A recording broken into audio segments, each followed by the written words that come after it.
Okay, today we're going to talk about Jupiter, the greater benefic in the solar system. I'm also going to give an overview to some extent of what is the difference between Hellenistic astrology and other types of astrology, and why I chose um, this path and Hellenistic astrology. So I'll start with that, and then I'm going to get up and we're actually going to look at the solar system and have a bit of review. So wonderful news is that Joya got on today and she has the first book that I ever read by Demetra George. Now, Demetra George finished her mathematics degree in 1969 at New Paltz, where I then was born in New York, and then also did my master's degree in New Paltz. So I need to just pull together the lineage again, because you are all part of a lineage. So Demetra George wrote The Dark Moon Goddess. And in that book, like many of her peers at that time, like Maria Gimbutas and different of those female people who were looking at where's the female in this history? What happened to the matriarchy? What's going on here?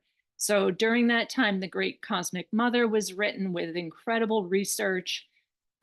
Barbara Walker was very big into her secrets and myths of women and her dictionary and encyclopedia.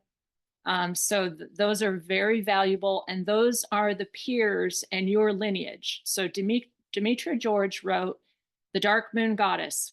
And I thought, oh my gosh, this is what I've been looking for all my life. Because all the astrology that I had studied up until then was very sugar coated and seemed quite mundane. I could not figure out why I was having the experiences that I was having, because as we will find out today, I have Jupiter on the ascendant, but I could not find out, like, what are all these other things happening to me? Like, and then I found out that I have Black Moon Lilith at my midheaven and some different parts of the feminine, and also what was considered the dark feminine that has been demonized in my chart. So I have Persephone and Proserpina, which are asteroids, in my first house. So I did go through a serious descent abduction experience in my childhood. That's Persephone and Proserpina. And because I was born with Pluto at 27 Virgo in my 12th house, I had all of Pluto go through all of my personal houses in my childhood. But in modern astrology, or even Vedic astrology, or certainly sidereal astrology, Placidus systems astrology, you would not even know that I have Jupiter in the first house, because in those systems, my ascendant is at 29 degrees. They would throw all of my first house planets into the 12th house, which makes no sense at all. All right. So in modern astrology and what you call Western astrology, they're using a completely different house system, and the houses are big and small, big and small, big and small, because they think that it has to do with the constellations, that it is not about the seasonal depictions. And so what they did is they made some of the houses tiny little 15-degree houses, because the actual constellation of Cancer is a tiny little thing, which I will show you again today. The constellation of Aries is like an itty thing. And we know from precession that these things are moving. They're moving. So my chart and the fixed stars of when I was born is different than when my grandmother was born in 1929, because it's something like every 76 years, the precession moves 1 degree. Hellenistic astrology accounts for that, in that we do not think that that tiny constellation of Cancer always has to be in the seasonal depiction of Cancer. We don't think that, because we know that it's moving, okay? But sidereal and all of those forms, they think you've got to make smaller houses and bigger houses because it's about some itty little constellation. It is not. In this book, which was one of the beginning Hellenistic astrology books, and he's still a little bit messed up, so I do not expect you to particularly read this book, but on page 45 of this Hellenistic book, he says most people simply assume that the signs and the constellations are one and the same. This is not the case, nor has it ever been the case. Ophiuchus has always crossed with Scorpio and has always been in what we call Sagittarius because we're in the Sagittarius A galaxy. So all of the constellations overlap. Hellenistic astrology knows that. What Sidrael did is they think, mistakenly, that it has to be just that constellation, not all 88 constellations overlapping and interacting through seasonal depictions. So the seasonal depiction thing is where the Hellenistic astrologers started to differ from all the other astrologers. We knew that it was the Tropic of Cancer, the Tropic of Capricorn, and the theme of Monday always begins with Cancer because it's about the height of the sun and the growth season and the nurturance of plant and animal life. The nurturance of life is Cancer. It doesn't have to do with the itty little constellation of Cancer. Okay, so that's one of the big differences. The next difference between Hellenistic astrology and modern astrology is that Jupiter is a friend to the sun. Jupiter and Saturn are the friends to the sun. And so in Hellenistic astrology, we have some planets in dignity or in a detriment, in exaltation, or in a fall. So we don't just say Jupiter is benefic in all cases. In modern astrology, Jupiter is benefic in all cases. Okay, so someone asked me to explain this, and this is very important because this is still coming up. People are still copying, pasting dumb stuff about the 13th sign as Ophiuchus. And I'm going, oh my gosh. They don't know anything about astrology, but they will argue that there's 13 signs.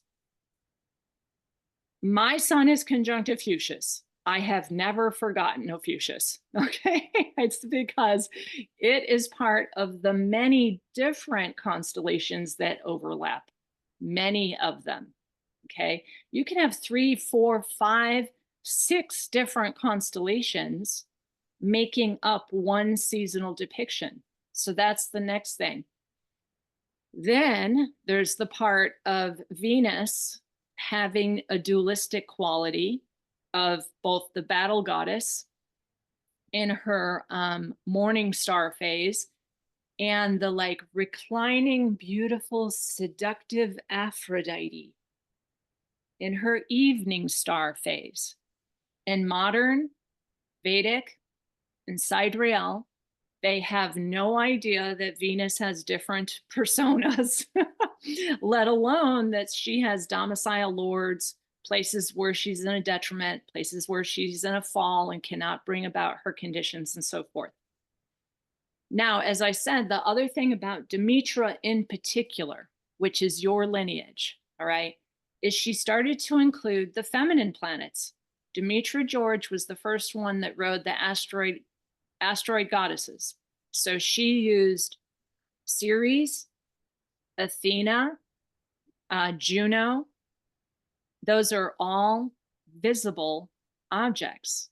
Vesta, visible object, orange, pink, very shiny, visible objects. So she started to use those, but she also said, oh, what about Chariklo? What about Eris? What about Haumea? What about Sedna? And we will get into those creator goddess energies when you go further out into the solar system, which I believe is further out into the dimensions. If you listen to the conversation that I had with Nish at the Cosmic Salon, we're also going to do Orcus before we finish our introduction lessons, because these are the creator gods, which I think are beyond the 12 dimensions. Because what you're seeing is you're seeing space in its physical form, not in its non-ordinary form, which is really the dimension. So in Hellenistic astrology, we use these 7 inner planets as very personal. And then we use Uranus, Neptune, Pluto as transpersonal. But what modern astrologers did is when the discovery of Pluto happened, they said, oh, that goes with Scorpio. Okay. Or when they discovered Neptune, they said, oh, that goes with Pisces because it's the god of the sea in Pisces. What they didn't realize, what modern astrologers still do not realize, is those are transpersonal objects. They have nothing to do with your personal experience unless they are in a personal house like the first house or conjunct a personal planet. Otherwise, they don't make all the geometries also that we learned about in some of the first sessions called geometries, where I showed you like Mars and Venus are making a particular geometry. Jupiter and Saturn are making a particular geometry. The sun, moon, Earth make a geometry. Venus, the sun, and the Earth make the pentagram geometry. I mean, they're all making geometries, but Pluto, Neptune, and Uranus are not part of those geometries. They have long elliptical orbits like this. But modern astrologers have used those outer planets, which only have to do with generational change, as personal planets. So that's another. Demetra uses the asteroids to such an incredible extent, and she's written a lot about the different house systems too. In modern astrology, nobody knows what the 12th house means. First of all, they don't even have the 12th house in the right place because they've skewed. It's called intercepted houses. So most people's 12th house is actually their first house. And so they're reading a totally wrong, muddy interpretation. And since I've been teaching since 2017, so many people have come to me and said, oh my gosh, I'm so glad you're teaching because I could never figure out what was wrong with this. My whole first house was in my 12th house. My 8th house was being depicted as my 7th house. I could not figure out what was wrong with partnerships, but I was always in debt and I corrected it. Now, at that time, Demetra George split from the rest of the astrologers. And this is what the other astrologers told me. And there are interviews of me out there with the so-called other astrologers who are still doing Placidus system. Kelly Hunter is one. So if you look up Kelly Hunter, she did interview me with some of the outer planets and my knowledge of Celestia. So there's an interview. And I will show you Kelly Hunter's book too. But Kelly Hunter said she could not change to the whole signs Hellenistic. Listen carefully, because for 40 years, she had been giving sessions in the Placidus, and all those people would want their money back. This is the difference between Hellenistic and modern astrologers. It's very simple like that, folks. All of these books written in Placidus with Aries as the first house, think about it. It's like a lot of the professions out there. If you are culpable for giving the wrong reading for the last 40 years or the wrong, you don't want to take responsibility for that. And that's exactly what those astrologers said to me. I was like, look, I can even read your chart. And they would come to me and say, please read my chart in whole signs. And I was like, okay, no problem. And I would read it to them. And they'd be like, oh gosh, that makes, now answer this question for me. And I'd be able to answer a question for them, that it finally was not muddy. That's the difference between Hellenistic. Also Hellenistic takes fully 10 years to learn. because this is only the ABCs, folks. After this ABCs, you have to study with me privately. I hate to have to tell you, but the level of unbelievable stuff that you can see, and it's also like the personal name asteroids and different things like that. After last session, a lot of people came, asking me for Mars Nessus situations. And one client in particular, she's like, this person has gotten out of jail. He was my rapist. He tried to murder me. He's out of jail again now. And he's driving by my yard very slowly and putting roses in my backyard. And I let him in once before. And can you please read my chart and see if we can let him in again? And I was like, are you kidding? Listen to me. If that personal name is conjunct your Mars and square to Nessus, you never, ever speak to that person again, because this is how it works. It's magnetics. Modern astrology knows nothing about that. They don't even use personal asteroids, and they certainly don't use Nessus, which is one of the Centaur groups. Okay, so in modern astrology, they'd be like, oh yeah, it's probably fine now. You have nothing conjunct your Mars. But when I used the name of that person, which is Marco, it had just crossed her natal Nessus. And it was square to her Mars, where the natal Marco is located. And I was like, of course he's in your backyard again. You can never see him again. This is what people don't understand, that you literally will magnetize that situation again and again. So modern astrology, I have no idea. Even Robert Hand, who created astro.com with Liz Green back in 2013, he was also given Project Hindsight, the scrolls that Demetra used to do her books. He was given the scrolls. He didn't follow through. Why? He said he knew that it made the astrology finally clear. You could answer absolutely anything. But for years and years and years, he had been selling everything at astro.com on the Placidus system. So that's when they just added in like the Hellenistic and all these other systems. They just added them all in and made it a free-for-all. But they never clarified that there's only one system that really works, and that is the Hellenistic system. We use the feminine planets. We know that it's not all sweet. We know that it has nothing to do with reincarnation in terms of karma. It's the Russian roulette of reincarnation. Here's the cards that you've been dealt. It has to match your soul to some extent, but it's a free-for-all. As far as I'm concerned, it has nothing to do with karma. And Demetra explained that very well. So that's the tradition you are in. Vedic astrology thinks it's all karma, that you deserve that because you were raped in your last lifetime, so you get to rape somebody in this lifetime. And do you know, I have heard again, people are coming to me saying the level of violence is out of control, folks. There are neuropsychiatric effects from this. It is out of control. So today I'm gonna have to explain to you all, which I didn't explain when I taught from 2017 to 2019, because I didn't have that information.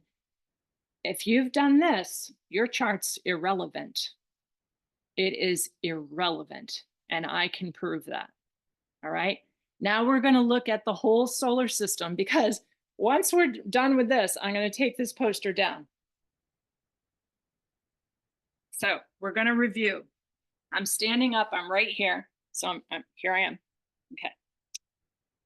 So we've got, this is not really what the solar system looks like. Okay. But this is what I'm going to show you. We've got Mercury. Mercury is Thoth or Hermes. This begins the trick. This is the trickster planet. Venus is dead. Venus is a dead planet. Earth is teetering on the brink because if we are not life and we do not have active DNA, we are Earth. All right. And then Earth is at its lowest possible denominator right now. We have to upgrade so it can upgrade. Mars is dead. Venus is dead. Mars is dead. The asteroid belt, which includes Ceres and Vesta, Pallas, Hygeia, Herculina, Juno, Psyche, Europa, and 44,000 others, is also dead. Dead, dead, dead.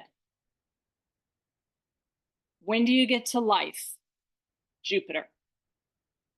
Jupiter is alive. Earth is teetering on the brink right now.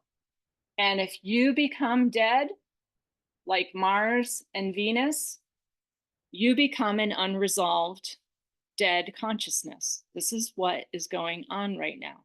I cannot emphasize enough how much you need to protect yourself and stay alive, because we are Earth. We are Earth. And this morning I had somebody comment like, it's not worth it. They just want to die. If you just exit because it's not worth it and you just want to die, you're going to be an unresolved thing in the metaverse. That's what's going on. It's an artificial heaven. All right. So this one's dead. This one's dead. This one's dead. Jupiter is life.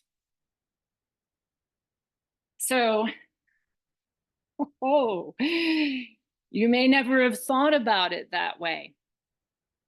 That's where I go beyond Hellenistic astrology. And what I'm teaching you is how to do this in a shamanic way to understand that we're part of a big multiverse. And if Earth dies because you die, the whole of the multiverse will wobble. I'm not even sure what's going to happen. I heard Alabar Jones basically having an interview with the Galactic Central Sun, and I have no idea if any of this is true or not, but sometimes I just listen for a couple of minutes to see if it's like resonating in my experience. And as far as I know, our star is having a really hard time. It should have already given off its plasma in what's called the Starfire event. Should have happened in 2017. Okay, and the 3-day particle conversion, there were 2 suns in the sky. I saw them in Scotland, and I was with a whole group. I had a retreat in Scotland on Rose Marquis, the Black Isle. And we did a lot of grid work, a lot of like going into caves and doing a lot of primal, like shamanic experiences together. Plus, I saw the 2 suns. So we had 2 different suns in the sky for 3 days. Right then, we should have had the bifurcation.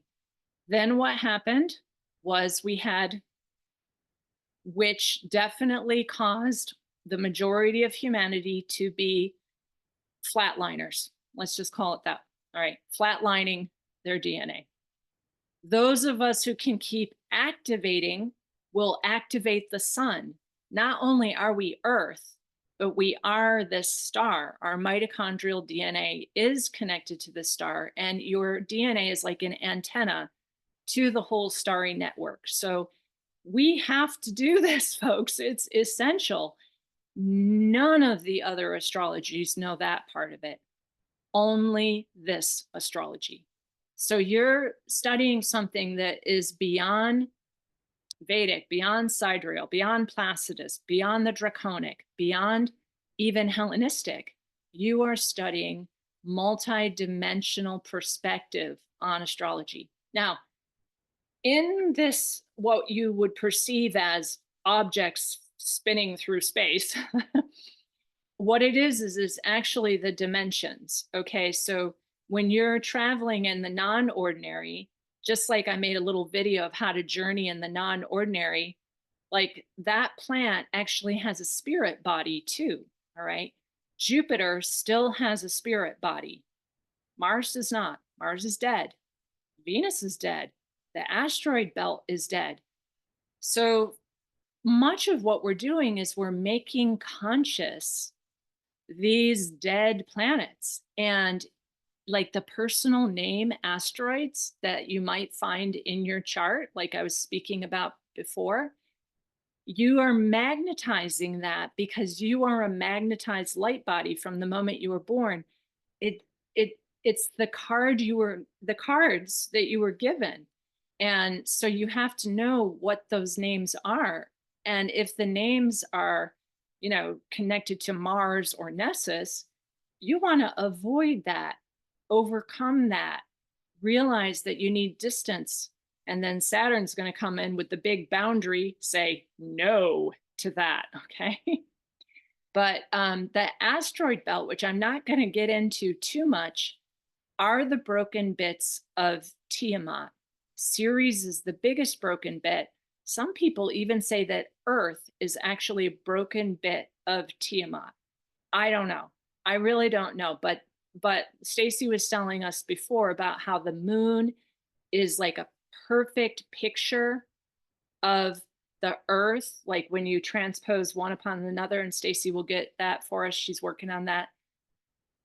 Some people say that if you put all of these things back together like a jigsaw puzzle, Earth has one side that is like all water, and the water like got filled in, and the other side was like a broken, almost like a huge crater. All right. So I don't know. I don't know. But somehow we sustained all of those different falls. We've been falling and falling and falling. And that's why I consider this whole solar system fallen angelics, all of them, even Jupiter, that is the greatest of the benefics. All right. So we will go into the asteroids just a little bit, but because they are so darn personal, honestly, folks, it doesn't behoove me to go through like Medusa and all of those ones, but you can read The Dark Moon Goddess by Demetra George, the asteroid goddesses, anything by Barbara Walker. Barbara Walker is my main like go-to for the archetypes of each of the asteroids, and they're playing out in everyone's chart. As far as I know, only Demetra George teaches that. So we have Ceres, and Ceres is the largest of the asteroids. She may have been the big piece of Tiamat, so she's considered a dwarf planet. And I wanted to talk about a little bit of stories about how she works in the 12 signs. She's about nurturance, feeding people. She's known as Demeter in the Greek. Ceres is more from the British Isle. So there was a story about the corn and the grain, and they still do seasonal celebrations to Ceres. But I wanted to tell the story of the little red hen, because the little red hen, which was from like the 1800s, the little red hen is the story of Ceres and Jupiter together. So just trying to remember, many of you are old enough to know this story of the little red hen.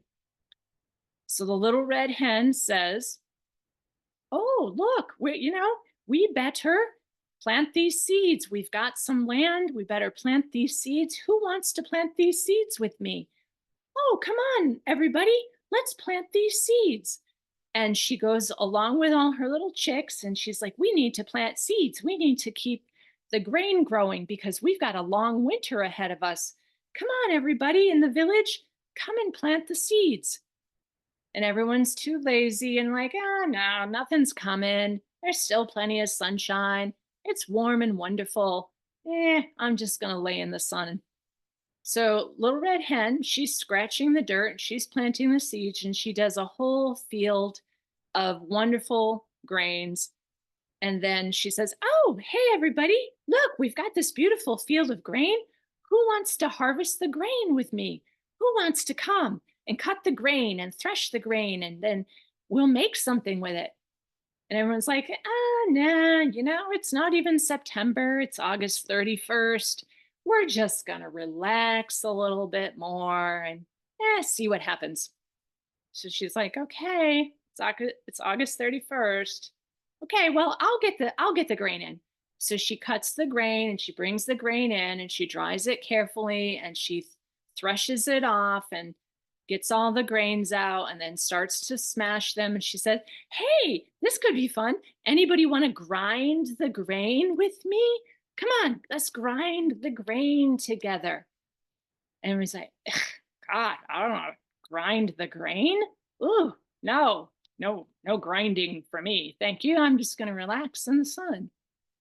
So she's grinding the grain, and the next thing, of course, she's baking the bread and storing the grain, all the grains in like beautiful little storage containers and a dark cupboard underneath. Okay, this hen is very well organized. Okay. So then the next thing is the bread is cooking in the wood stove, and she brings the bread out. Now there's bread, and it smells so good, and it's getting dark and cold, and the government is threatening a social credit score system. And the little red hen says, "Guess what? There's bread available. There's tons of bread." And then everyone's like, "Oh gosh, the social credit score system. Ooh, yeah, I need some bread. I need some bread. Oh my gosh, I got locked out of my bank account. I need some bread." And little red hen says, "Sorry, you didn't do anything to help. You did not prepare. You're not ready. You were not listening when I was teaching you. I was offering you abundance. I was offering you blessings. I was offering you positive experiences because I'm a good little red hen. I'm a good teacher." And they went, "Oh, we don't get any bread?" "No, you don't." And that is the story of Ceres and Jupiter together. All right. So Ceres is the goddess of the grain. She's very much like the little red hen. She's also very wonderful in the earth signs. You can always know that Ceres, who's the goddess of grain, is going to be great in Virgo. She's going to be awesome in Taurus. She's going to be good hard worker in Capricorn. Really simple folks, you know. She's going to grow really bizarre, off the charts, weird gardens in Aquarius. And she's going to grow secret little garden spots in Scorpio. You see? So that's just how you use all of the asteroids. All of the asteroids are like that. So and we'll get to Jupiter, but I also want to just give you an example for Juno. So Juno was the idea of the sacred month of June, and also got into the idea of marriage.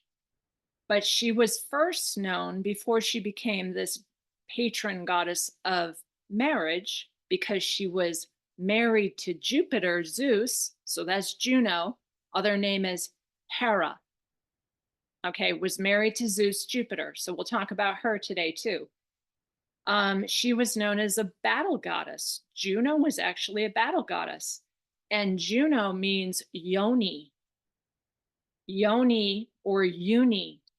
She was symbolized by the cowrie shell, which is the woman's vagina. So yoni or uni. She was also symbolized by the lily or the lotus, which are also yoni symbols.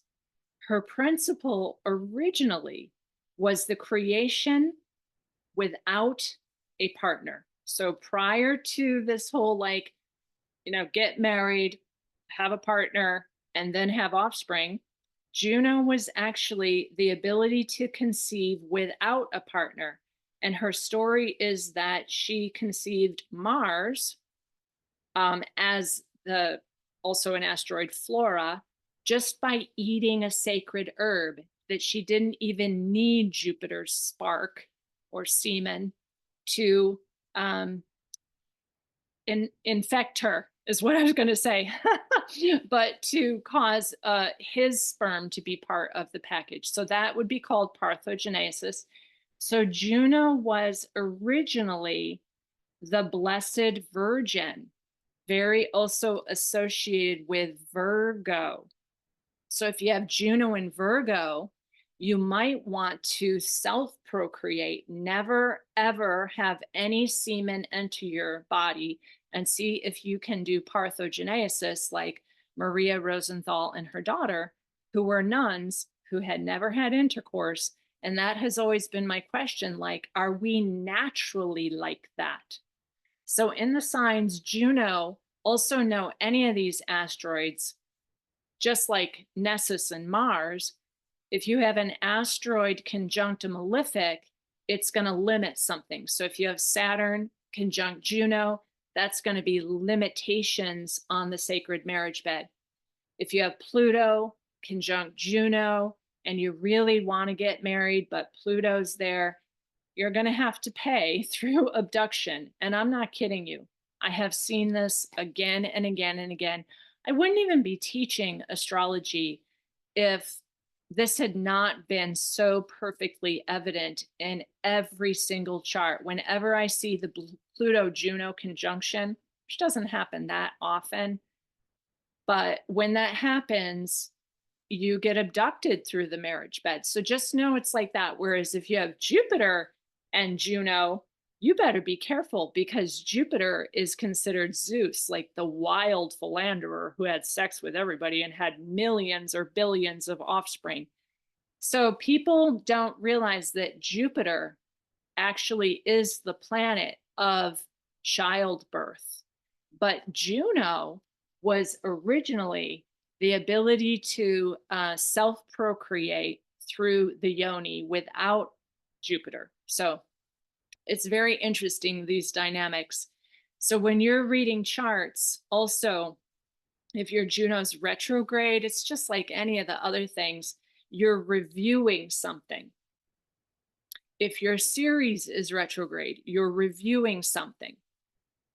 This morning I ran Claude's progress chart, and he has Ceres right on his IC in Aquarius. So in his progress chart, I mean, he is all about agriculture. This guy is crazy. He's making like these rainbow gardens out there that go down the hill in rainbow rings. And you should never make straight lines. You should always do circles or like crescents, and then go down slope with a circle or a crescent. No straight lines, folks. Think water, water everywhere. And then all your soil washes away into a mud pit or a mud flood. But so circles, weaving, crescents. So Claude now has Ceres on his IC in Aquarius. So he's really that Aquarian gardener, experimenting with everything, making stone wall things, making rainbow gardens, making big circles, all kinds of things along the fence line. So he's really into that now, and that's because of his progress chart. I do want to say that when I met Claude, he had never gotten dirty. He was not dirty. So this can change through progression. Claude was born with Jupiter in Virgo. He was very precise. His fingernails were perfectly clean. Now, if you look at Claude, he basically can't get clean. So there is movement by progression. He went from kind of like pasty and elite family stuff to now he's a dirty farm boy.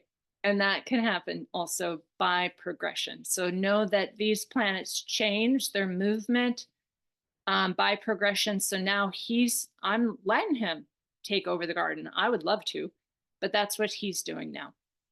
So these planets are all dead. Everything that I've talked about, except for Mercury, which I consider a trickster, these are all dead planets. And I know there's some questions about it, and I hopefully will get to the comments after. Now, I also put up something about the optogenetics. So I just want you to see me move my screen a little bit to the side here. People are still not really remembering the optogenetics stuff. Is like these screens are putting out blue light, and the only time I even look at a screen is while I'm teaching in my videos, but the rest of the week, I don't use video for my client sessions. And I would suggest you as astrologers also really limit your screen time. Do not look at these screens. This is part of the effect of what's happening right now, where our consciousness is not able to reach through these 15 dimensions and get beyond these fallen angels. It's because virtually everything in our whole society is weaponized against us to keep clipping our telomeres. Reminder, we are not supposed to die. Reminder, you cannot get out of here through death. The whole system has changed, folks. You have to stay alive. Jupiter is a live planet. Okay? So Jupiter becomes a primary planet for you to look at in your chart and bring about those conditions of Jupiter. Now, I want to also say the difference between Hellenistic, and I hope you're all getting this, and modern or Vedic or sidereal, is that it's a seasonal depiction based on solstice. So here's Polaris, and then the zenith of the sun at its height is right here on the summer solstice. Winter solstice is here. Equinox. So it's all perfectly 30 degrees all the way around in order to make the geometries. And as I showed you, the depiction for Leo and Cancer overlap. They overlap. So Cancer is teeny, not even 15 degrees. In Placidus, they would literally make the house of Cancer only 15 degrees. It's crazy. Not only that, but if you have, like my mother does, a 22-degree ascendant, all of this is thrown into the 12th house. All of this is thrown into the 12th house. That would mean that my mother had a full stellium in the 11th house instead of a Mars Nessus conjunction in the 11th house, which my mom has. My mom was so abused as a child and throughout her adult life too by my stepfather, who was my abuser. That could only be there, all right? If she had her sun in the 11th house, her Venus, her Mercury, her part of fortune in the 11th house, instead of the 12th house like she does, she wouldn't live the life of an ascetic, very behind the scenes. None of you have ever seen my mom. She's never watched any of my videos. Yeah, it's because my mom is deeply hidden in the 12th house. But if this was Placidus, this would be, she'd have the sun in the 11th house. She would be known far and wide by everybody. So that's also a difference. I hope you're starting to understand this. It's hard unless you start looking at it. Like if you run Placidus charts, and you'll see, like if you run my mom's chart in Placidus, she'll look like she ought to be a movie star because she would have had Sun and Venus in the 11th house. Like everyone ought to know her. So that's another difference. Okay, now before we get into Jupiter, I just want to say, because it's out there again, folks, stuff is happening really fast, all right? The Antichrist is basically in office now with his companions, Elon Musk and RFK, all of which are Nephilim. Elon Musk is from Mars. I don't know. He's not even human, so I don't know what he is, but life is impeccably just. Those things are not life. And this is what people do not understand. They are still not figuring it out. When I say life is impeccably just, you're thinking that life is all things here. Like Mars, Venus, and the asteroid belt, there are things here that are dead, appearing as life. And if you looked at Tracy Twyman's work, or one of the Nephilim families, Nathan Reynolds, the Reynolds family is Nephilim also. The way they get these people to incarnate is they do the most unbelievable, disgusting satanic rituals you can imagine. And they can bring them up from the pit of hell. They are monsters. So if you look at the sun, the SON of the administrator, who is currently allegedly in office, although some of the remote viewers can't find him anymore, that's not life. That thing has been brought from the demon world, from the pit of hell, that is an unresolved dead consciousness that is appearing in a human form. That is not life. So when I say life is impeccably just, you have to know what life is. And that is another way of knowing where you are working as an astrologer. You're not even just a Hellenistic astrologer. You are a galactic shaman astrologer who knows there are unseen things here affecting this reality, and most of it is unseen. What's appearing in, physical reality is a reflection of some very black magic rituals that happen for those upper echelon feeders that call themselves the elites. Okay? Life is impeccably just, but you might not be listening to something that's life or even alive. This is like, oh, whoa. Okay. You have been informed by the Solari report and many other places. You have been informed, and these other things, these dead things, consider that your consent because you've been informed. Solari report is saying the movements that are happening very quickly right now are going to be pushing us into lab grown synthetic food. None of that is life. So if you eat that, only life is impeccably just. This is death. Okay. So Solari report is saying buy land, save seeds. I've been saying that since 2002. I have given my entire adult life to buy land, grow food, save seeds, because I know the food is where the power is. Ceres, the goddess of the grain, is Demeter, the great mother. Okay. There's also researchgate.net, which you can find out about the neuropsychiatric conditions of everyone who there is major scary stuff going on now. Oh my gosh.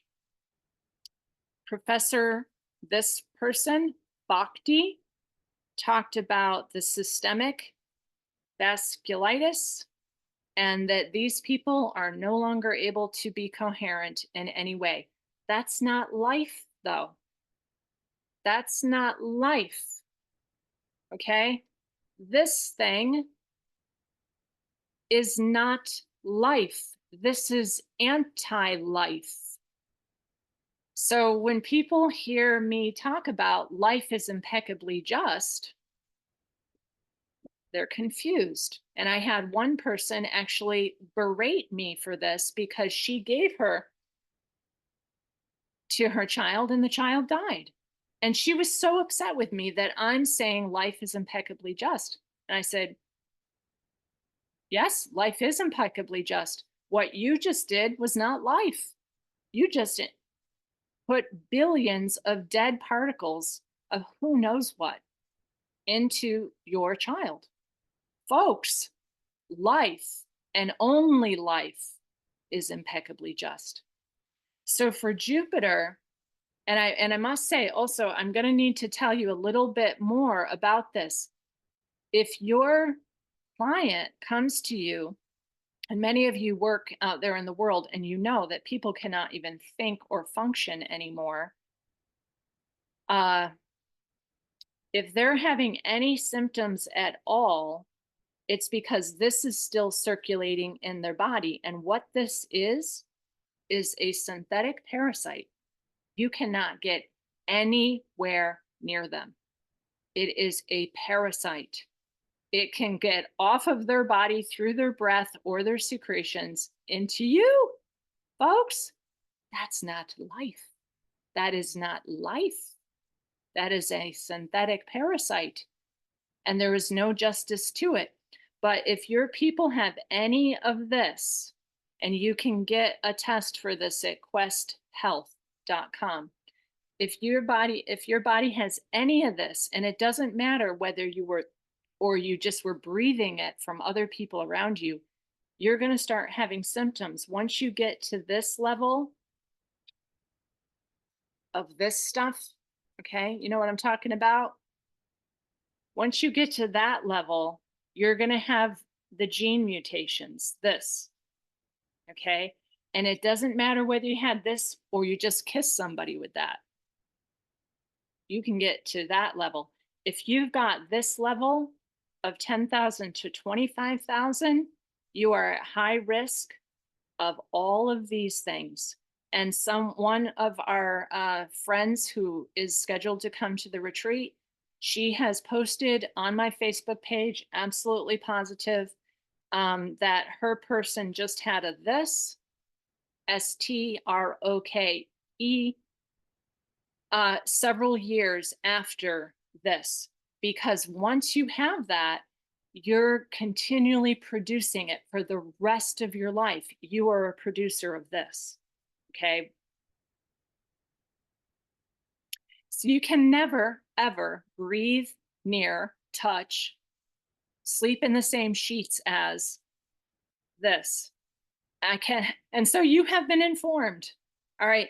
There are lots of doctors already talking about this. You have been informed. And if your client is at this level, you're not going to be able to see this in the chart. There's no way. You cannot see that in the chart because that's not life. That's a soretic spirit. It might look like this, but it has a different non-ordinary part of it too.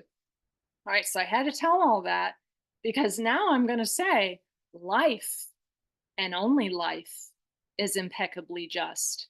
Mars is not just. Venus is not just.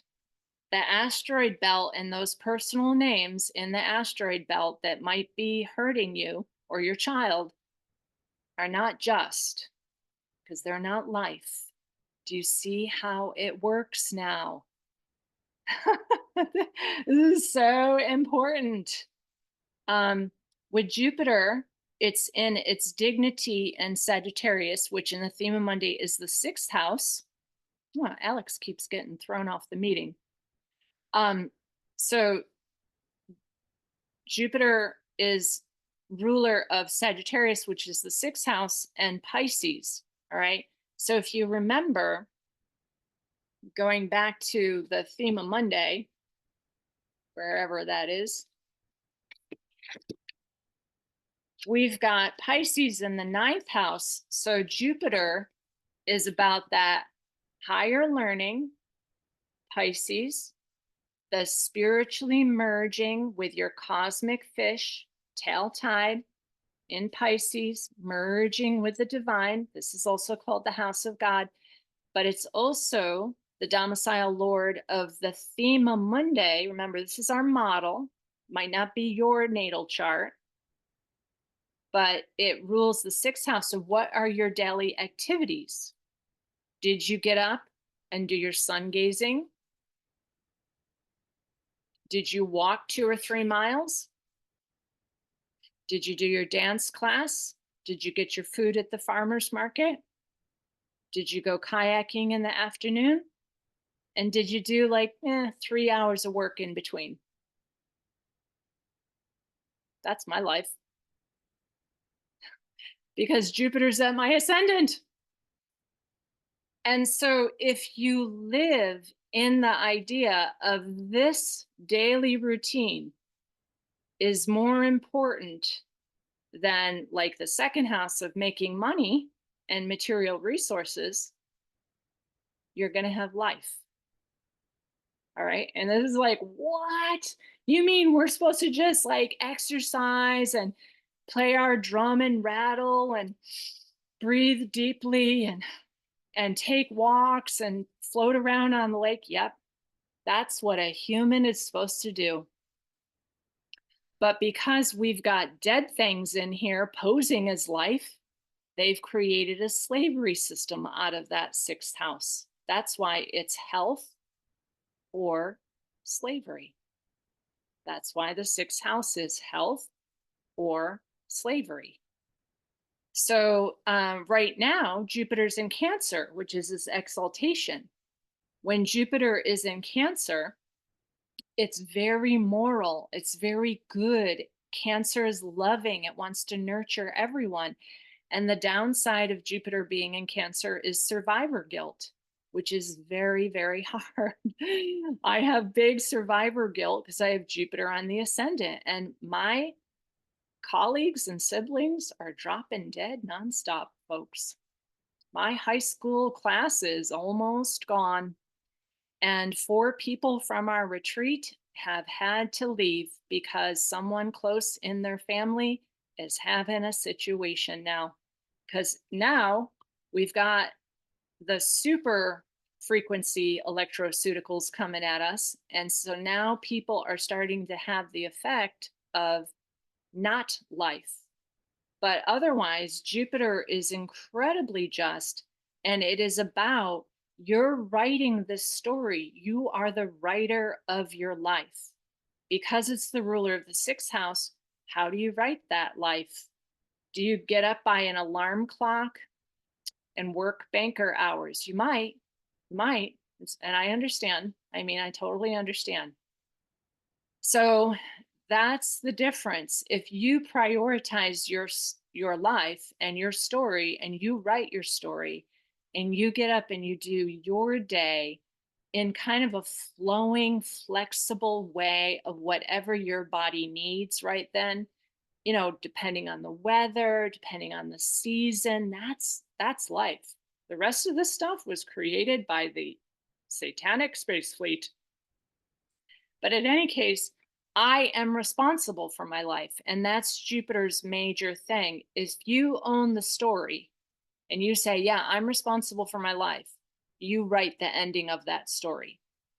If you say, oh, the government did it, or I did it because the government told me to, the government's dead, folks. The entirety of our Congress has already been assimilated. None, 0 of them are human. 0 in our entire Congress. And so people keep voting. What does that mean? That's consent to be governed by a dead thing. I mean, look at some of those people. Look at them. They're not alive. So this is what we have to know. Life, and only life, is impeccably just. So there's a whole bunch of stuff in here about us having an aspect of ourselves throughout, all the way back to creator. You are the creator. You are the creator. There's an aspect of you in every single one of those dimensions. So you don't need to get to 5D. You're already in 5D. You already are. You just have to realize it. And that's why my astrology is called Astrology for Multidimensional Earth, or Galactic Shaman Astrology, because once you realize it, you're already in all those dimensions. Like Aurora and I danced to 17, folks. That's beyond any of the dimensions that are even here. I mean, we're going into what she calls exalted time, beyond any of this stuff. So, and some of you are in that group too, so you know what I'm talking about. You're here, right? Because you're on the floor rolling around and you're doing your dance and stuff, but you're also there. How is that possible? To be here and be there? Because you are life. That's what's going on. So Jupiter is considered the greater benefic, and the greater benefic is greater than Venus because it's alive. Jupiter is a friend to the sun, as in Saturn, so is Saturn. So if it's in the same hemisphere as the sun, it's a plus. If it's above the ascendant descendant line and it's fully bright, and it likes actually a masculine sign because it's a friend to the sun, it's a plus. If it's in its dignity, like Saturn or Pisces, that's a plus. So you might have a really good Jupiter. You have to know. Whereas if your Jupiter's in Capricorn, that's a fall. So then you have a strike against your Jupiter. If it's in the opposite sect of the sun, and the hemisphere is the ascendant descendant line, if it's in the opposite sect, That's a mark against it, right? So then that's less blessed, less blessings from Jupiter, and so forth. So that's how Jupiter works. That's only done in Hellenistic astrology. Only Hellenistic astrologers assess like the level of Jupiter's ability to bring out its conditions of life based on those kinds of, is it in a detriment? Is it in the same sect as the sun? Also, is it retrograde or moving forward? So in my mom's chart, remember she has a lot of retrogrades and one of them was Jupiter. She would have to live to be 150 years old, which she should, except that she believes the other program here. She should live to be 150 years old, and then her Jupiter would go direct, and suddenly her life would become blessed, absolutely abundant. She would feel positive. She would feel optimistic. She would get out there and get meeting people and do something joyful and like have an adventure. But she was born with Jupiter retrograde. And unless you live 1,000 years or 2,000 years here, you don't even get to see the movement of the planets from retrograde to direct, where something really brilliant and fabulous.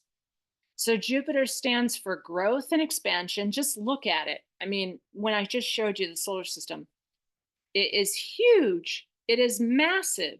So the planet itself tells you about its quality. It expands. It's bright. It's positive. It's optimistic. It thrives.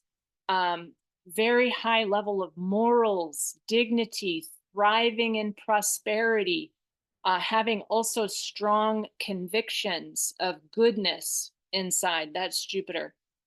It's also the main significator of childbirth. So if your Jupiter's not in particularly good condition, you might have a hard time giving birth.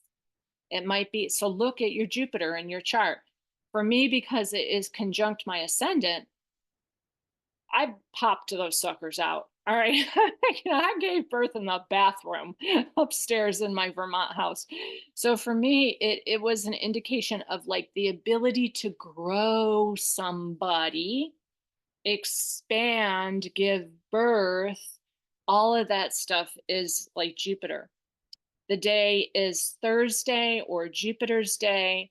It is the radiant one. It aspires for truth, utopian global values, the search for divinity through your own personal experience.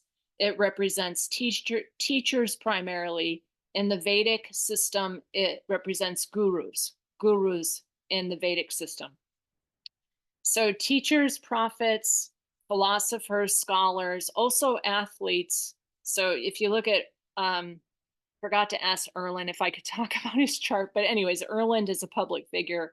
Erland Bolstad Ra, who wrote The Old World of the Future. I reviewed him. My interview with him on Vimeo is gone, but Erland is a super athlete, extremely moral, a wise, brilliant teacher at age 23, and he wrote that whole book, The Old World for the Future. So that's an example of athleticism, positive, optimistic growth, and a teacher all in one person. Yeah, he was, Cass is saying, such an amazing book, wise beyond his years. He was only 23 when he wrote that book. And the way he did it is he questioned and answered with me, because I also have Jupiter on the ascendant.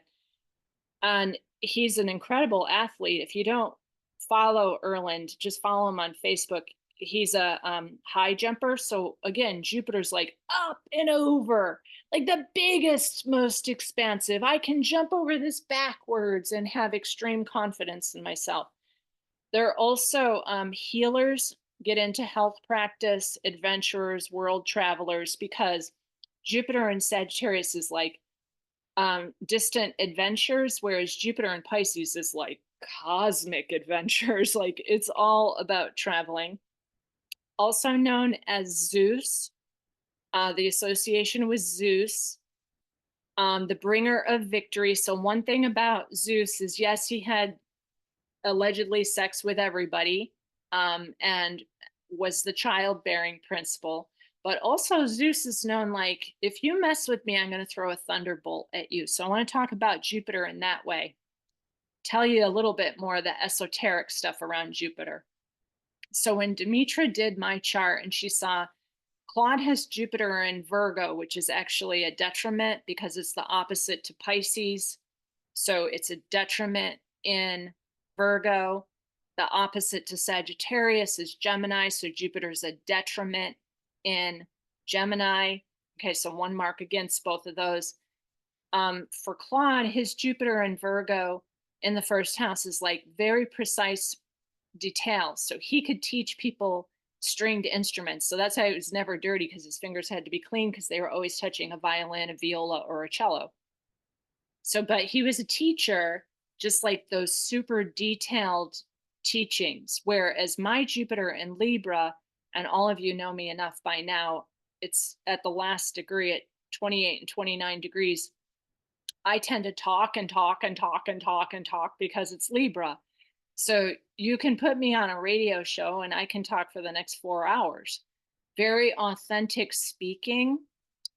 What Demetra said about Jupiter is that when it's right on the ascendant and it's in good condition, like it has some pluses to it. It's direct, it's moving at speed, it's in the same hemisphere as the sun or whatever like that. My Jupiter is in the same hemisphere as the sun, even though I'm a night chart and the sun is below the ascendant descendant line. So is Jupiter. Jupiter's right on the ascendant. So it is literally considered in the same sect as the sun. So it gives it a positive there. It's in a masculine sign, which is Libra. So it gives it a positive there. So I do have a strong Jupiter. Demetra said of that, Jupiter, who is Zeus, who can throw a thunderbolt, everyone should listen to this, because I'm actually warning you all. If you curse someone with Jupiter on the ascendant, you're going to get a thunderbolt back at you, not from the person. Jupiter is the greater benefic. It will throw a thunderbolt for you to protect you. Demetra said it is like a string from heaven, from the big God, the only live planet that we've got, the closest live beneficial planet that's not a trickster in the solar system. So if you have a good Jupiter, you have like divine protection. So one story that I told Claude was my first husband cursed me. He literally cursed me, a curse that if I left him, I would be trailer trash and living on welfare, just like your mother, he said. And I didn't say anything. I didn't have to say anything. And I don't say anything because I have Jupiter on the ascendant. All of you out there, remember that 11-hour live stream guy who was criticizing me for 11 hours on his live stream? I don't even know what his name is. I have no idea who this person is.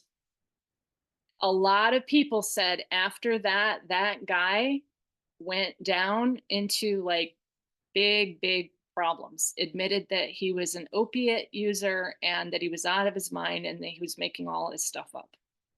I never did anything. Listen carefully again to Jupiter. Jupiter is Zeus.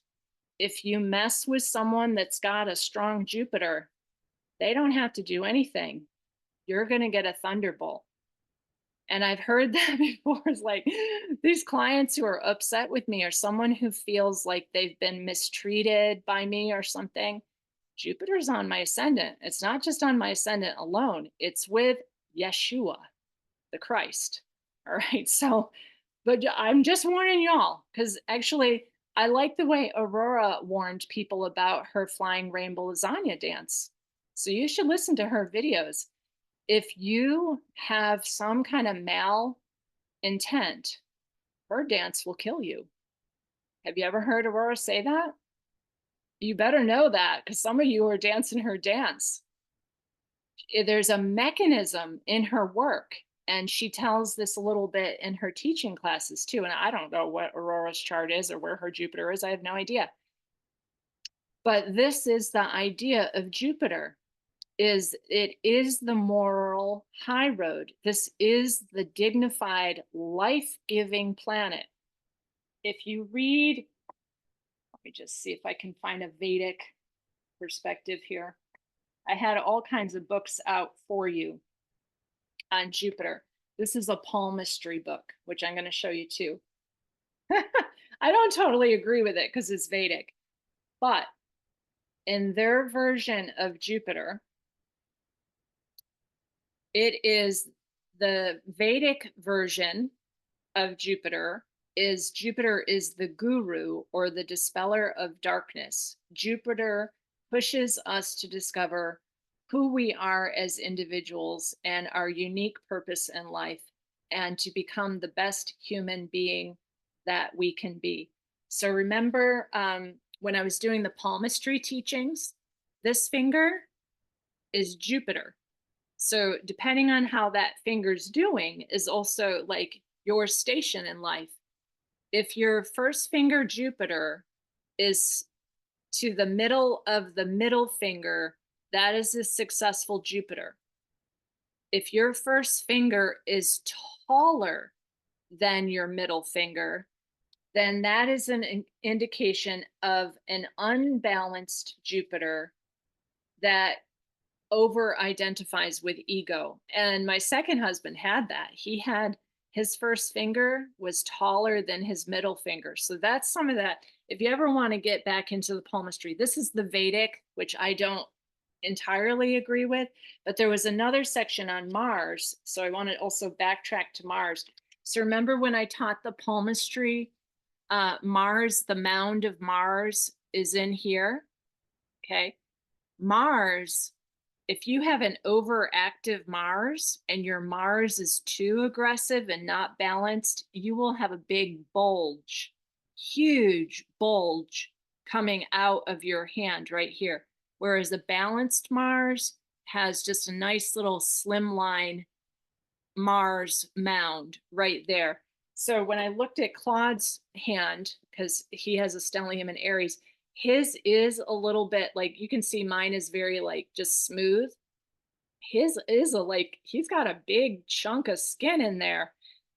So that palmistry also relates to the planets, but you can change that by balancing internally some of your Martian type attitudes. And I asked you this week to kind of write your natal Mars, and were you operating like in the problem area of Mars, or were you operating in what we'd call like the higher octave of Mars? And your progressed Mars, are you operating with like a fully aware Mars, or are you still kind of a brute? You know, that is overly aggressive. So, and for years, Claude had to be fairly aggressive because of his childhood and his father in particular. But he's relaxing into it now, and his progressed Mars is actually retrograde. So he's reviewing and going backwards now with his Mars, letting go of a lot of his anger and aggression because he was born with Mars on the IC. And I told you, I think men are from Mars. So this is all really interesting to me in terms of the planets and their supernatural, or what you call like paranormal perspective on them in modern astrology. So this is what Mary Ellen asked me earlier to explain. They don't know anything about that with Jupiter. They don't know where it's in a detriment. They don't know where it's in a fall. Like in Claude's chart, that it's in Virgo means that it's not really like the dispeller of darkness. It's more like a nitpicker. And actually, Jupiter in Virgo, according to the keywords in astrology, is a misanthrope, which means that it doesn't like other humans.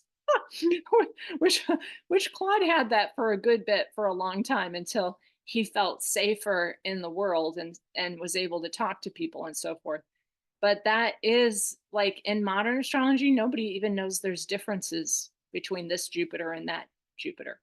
Only Hellenistic astrology does that. They know that Jupiter can be in different conditions. The other thing about the planets, say that you've got Mars, Jupiter, and Saturn. And Saturn is the middle finger. So say you've got all three planets, Mars, Jupiter in the middle, and Saturn on the other side. In Hellenistic astrology, that's called an enclosure by the malefics. That means both malefics, Mars and Saturn, are holding your Jupiter's blessings. And Mars is like, you have to get out your anger and your aggression. And Saturn is like, you have to discipline yourself and persevere in order to bring about Jupiter's conditions of positive and blessings. So you might find that in a chart too, where Jupiter's good, but it's not that good. The other condition is like Bill Gates. Bill Gates has Jupiter and Pluto in the second house, and I believe Jupiter is in fall in Capricorn, conjunct Pluto. So he cannot bring about the positive conditions. And he's done a ton of public presentations about population control. So that's Jupiter not in good condition. So in modern astrology, this is where everyone was very confused, thinking that he was some big philanthropist. And I was like, no, his Jupiter's in a fall. It's conjunct Pluto. It's in the second house, which is the gate of Hades, which means that it's all about money. However, he can make money. This guy is not beneficial to humankind in any way. Plus, I don't think he's human. So that's what we're talking about, folks. Life is impeccably just, but not everybody's life here. And that's what modern astrologers have no idea that that is the case. All right, what else did we want to speak about? I wanted to show you Sinead O'Connor's chart. And hopefully I still have it somewhere.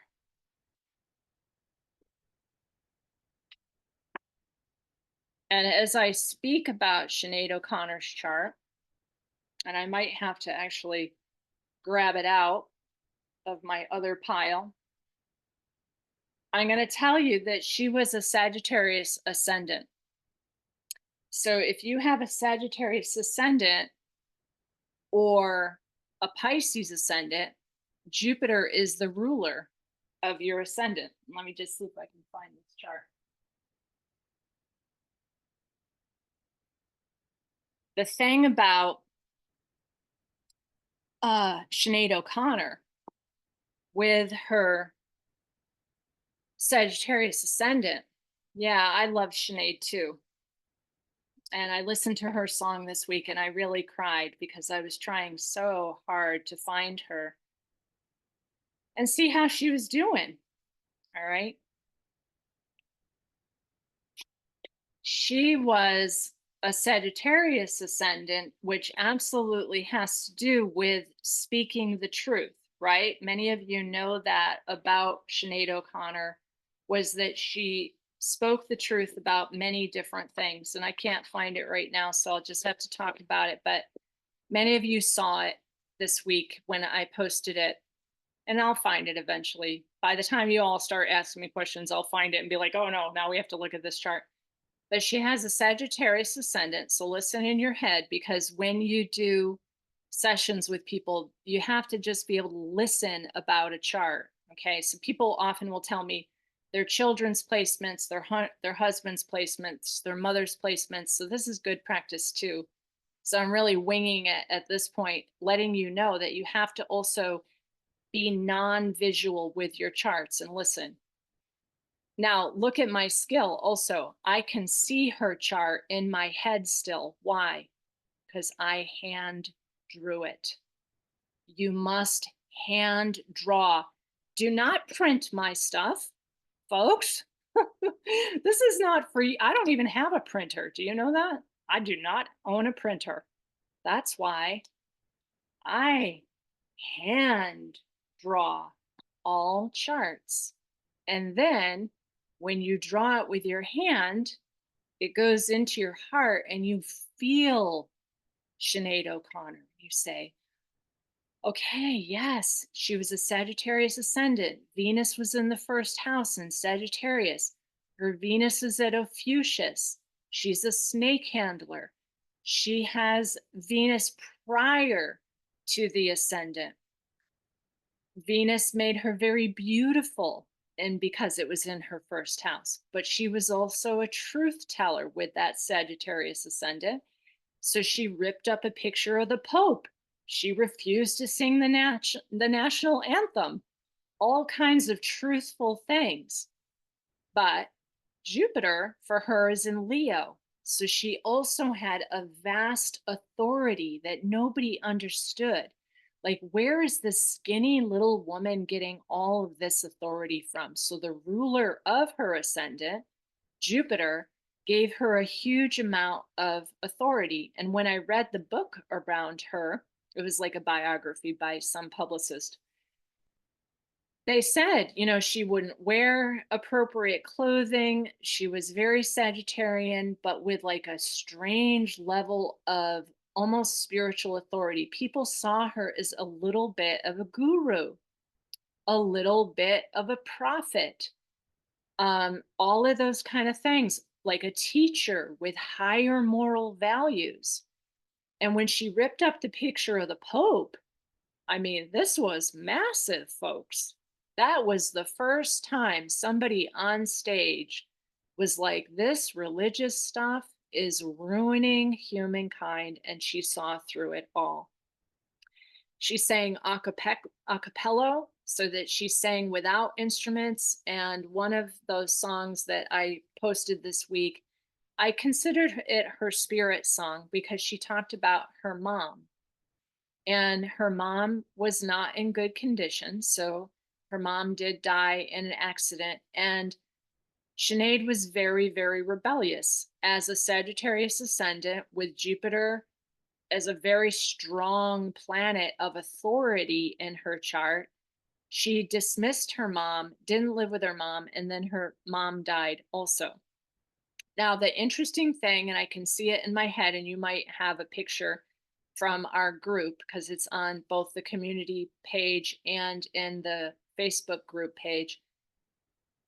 Her death chart was interesting, and this is what I had to get to. So during her life, she was an incredible, unstoppable person. But her death chart was not life is impeccably just, because she had that. And like many people who died in 2023, it was from this. And I showed you the list already that if you are above this level, you're sick. If you're at this level, you're dead. All right. And a lot of people in this group, there's a group online with like hundreds of thousands of people in the MTHFR. It doesn't matter whether this or that, they're getting tested and they're all above this level because you cannot be near these people. It is a synthetic parasite. You cannot touch the same table. You cannot be in the same sheets. And this is what people are still not understanding. So with her death chart, which I think was July 26th of 2023, the sun was just moving towards her Jupiter in Leo, right? July 26th. The sun would have conjoined her Jupiter on the day that she died. Demetra taught me, and Chris Brennan also knows how, to tell transits for an exit point. Those were not transits for an exit point. The sun conjoining her Jupiter should have been an absolutely celebratory, happy, beautiful day for her. The other thing was, at that time, the moon transiting was in her 12th house at Ixion. And this is going to be tough to say, but Ixion is the one outer planet that is an indication of spinning through hell for eternity. And I hate to have to say this, but this is because I have Jupiter on the ascendant, and I cannot lie to you. Basically, it's impossible for me not to say this because Jupiter is about dispelling darkness. It is about the higher moral code. And what I'm telling you, folks, is that there's only about 5% of humanity that you can even do astrology for. So as you are doing astrology, it's mostly for yourself. Astrology is for yourself and that small handful of clients that are still human and still do not have these mutations. These mutations no longer connect you to the stars. It's very simple. It is, Aurora sent me notes, and maybe some of you took that class and you got the notes for her lecture this week too. You're flatlining then. You're no longer connecting to these stars. So for you as an astrologer, and this is what I said to someone who I had to say, I cannot do this for you because it's dishonest of me. It's dishonest of me to say that I can do your chart. I'm not going to take your $150 because you're not your chart anymore. Now, we're halfway through what I'm intending to teach publicly in astrology. You all must know this at this point, is the astrology is being interfered with by this, this, this, and this. If your people have this, throw their chart in the garbage. Throw it in the garbage. Because my classmates who have exited it already, it's not in their chart. It's nowhere to be seen. So astrology is when your DNA is still interacting with the stars, and life is impeccably just. And I think you all have heard this probably 10 times now. There are things here that are not life, and that's the difference. All right. So that was a full 90 minutes. Now I'm going to try and hear questions or comments. And I just want to make sure that I can see all of your chat. And I think there was a question in there. Mary Ellen, you had a question, but I can't see the chat room for some reason. Hi. Yeah, tell me. I was just wondering how you knew those planets were dead, and if they are so-called dead, how can they influence us? Very good. Let me put, because I know who you study with. Who do I study With Aurora. With Aurora. So Aurora has said, Oh, yeah, Aurora has said several times those planets are dead. No, And I got it from you, actually. I don't even remember yeah, so the way you why can, she said that, or Aurora said that. yeah, you're not coming through clearly, Mary Ellen, but I know what you're saying. So the way you can tell is, do they have a magnetosphere? Is there, like, the Earth still has a magnetosphere. The sun still has a heliosphere. Jupiter is also kind of like a sun. It has a huge, what's called an aura around it. It will trail.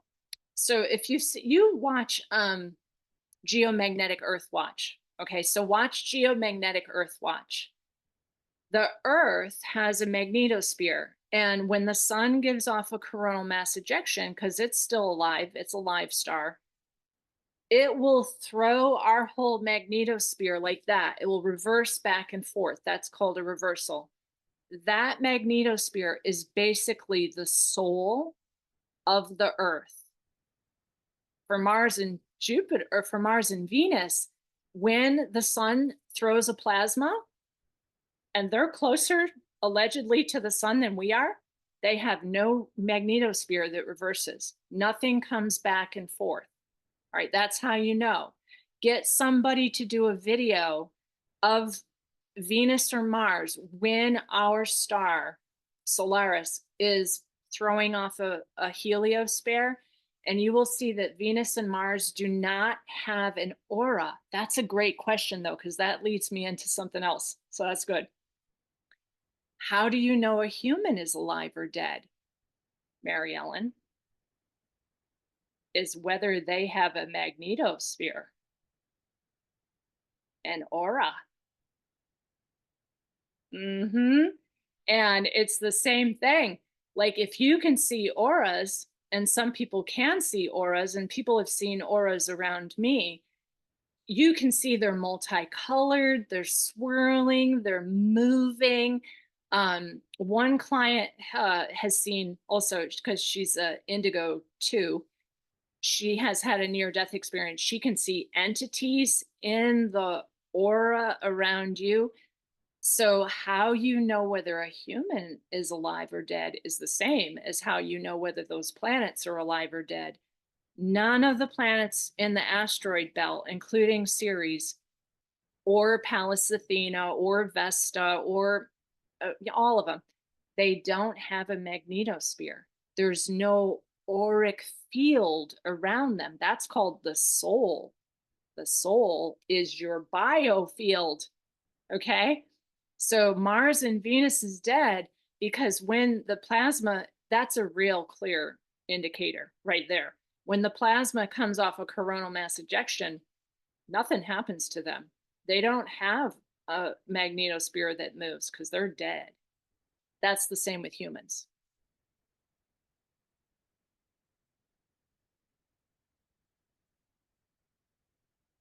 Personal question. My ex who cursed me, what happened to him? I don't ever like to say like what happened. It was pretty bad though. The ex who cursed me, um, he worked for Pfizer. So when we were together, he was the one, we were both doing our doctoral degree, both at the same place at the Clayton School of Natural Healing.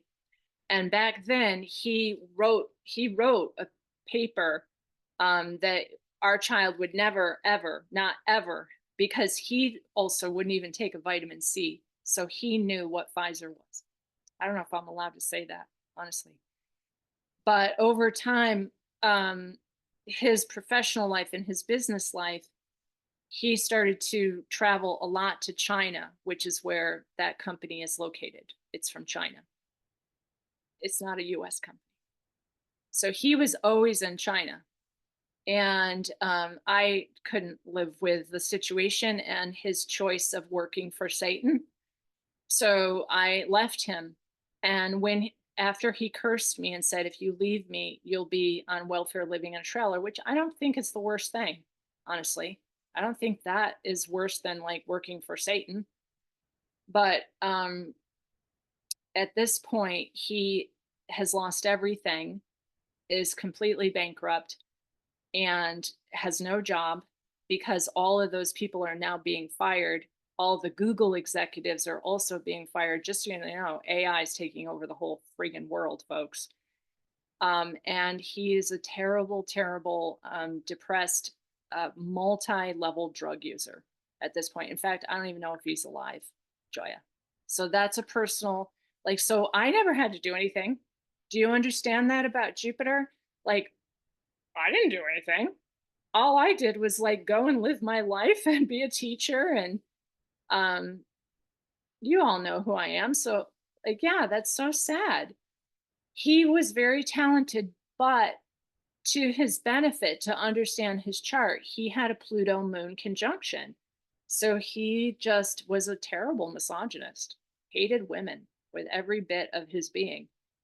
So there's a lot to that. He was also born the product of a rape. There were other things in his chart. He never knew his mother.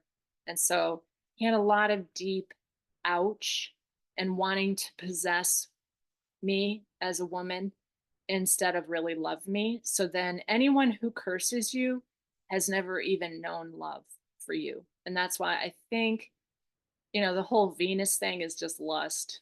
I think true love has nothing to do with what people consider romance. Mm-mm. Love is more like a state of being, like eros, like agape, like love is a state. It's not a relationship thing. You're in love has nothing to do with anyone else. I think I've said that before. Like, I'm not in love with Claude. Do y'all know that? I am love, and Claude's love.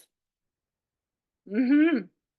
Claude's love, and I'm love, and Ezzy's love, but I'm not in love with Ezzy because love is a state of being.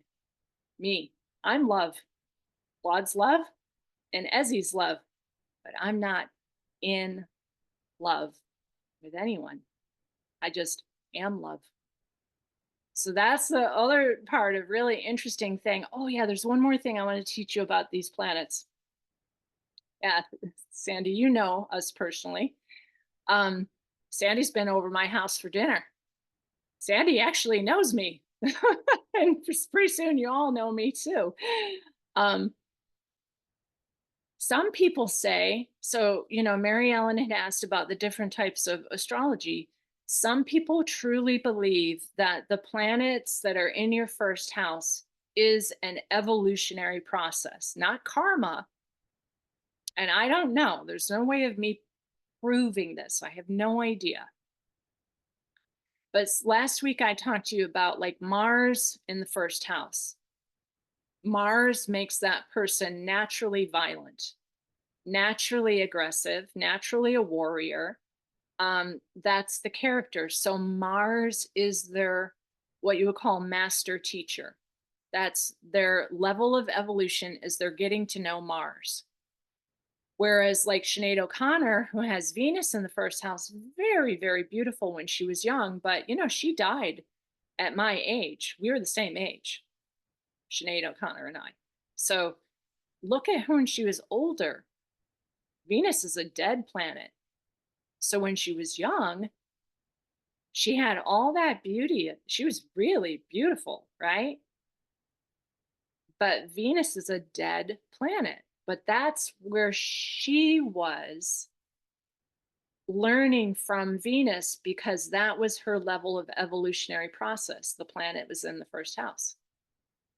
Some people have Mercury in the first house, and Mercury will talk, talk, talk until it tricks itself and has no idea what it's talking about. Mercury.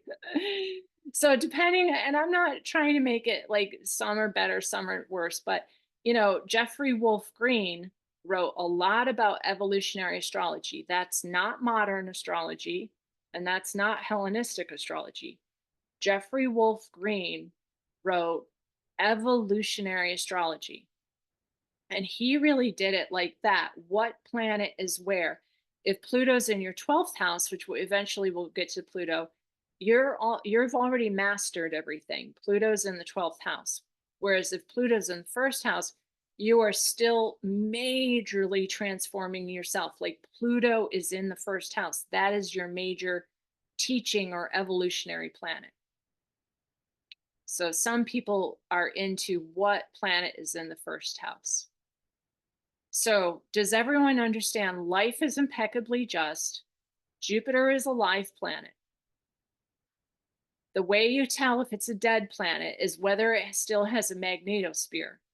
The same with a human. So when I did the journey to the non-ordinary reality, if person does not have an aura around them anymore, if they no longer have their biofield, they're going to start checking out. And that's what Thomas Meyer saw, was that the aura was actually separate from the human. It was like slightly behind the human. And they were trying to reconnect them with their auric field. So that would be like Venus or Mars. If you could get some kind of magnetosphere around them, but they're too far gone. They're long gone. So when Elon Musk is trying to get back to Mars, he's trying to get back to a dead thing, because he's not alive either, folks. He was brought from the pit of hell by his mother, who was called Light. Light, when she was a Manson girl. Her name was Light. So she's a CIA operative, and he was a CIA baby. Now, I also wanted to show you, if you want to journey to a planet, and first you have to have all of your spirit guides, your twin, like all the things that you need to have. But if you want to journey to a planet, you can use a book like this that has all the different formations on that dead planet. You can also go to Project Pegasus and listen to how they found out what the structures were on that planet. And what Stacy and I were talking about before we started the recording is also all of the structures that are on Earth, and what are these structures, who put them there, what's going on here.